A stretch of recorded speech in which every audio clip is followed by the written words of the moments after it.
Natures നർച്ചറിന്റെ packet തുറന്ന് നമ്മൾ എടുക്കുമ്പോൾ 2 പാക്കറ്റാണ് സാധാരണ ലഭ്യമാകുന്നത്. 250 ഗ്രാം വീതമുള്ള 2 പാക്കറ്റുകൾ കട്ട് ചെയ്ത് ഈ ഒരു പാക്കറ്റ് പൊടി നമുക്ക് ഈ ബൗളിലേക്ക് ഇടാം.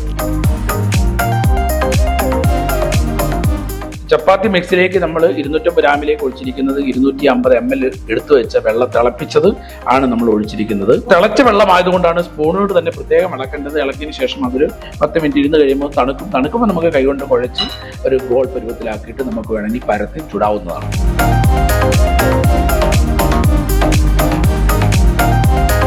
നമ്മൾ ചപ്പാത്തി കല്ലിലേക്ക് ഇടുക.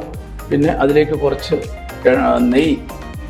നെയ്യ് തൂളി കൊടുത്താൽ കുറച്ചുകൂടെ മയ കിട്ടുന്നതിന് വേണ്ടിയിട്ട് നമുക്ക് വേണമെങ്കിൽ നെയ്യ് ഇങ്ങനെ തൂളി കൊടുക്കാവുന്നതാണ്.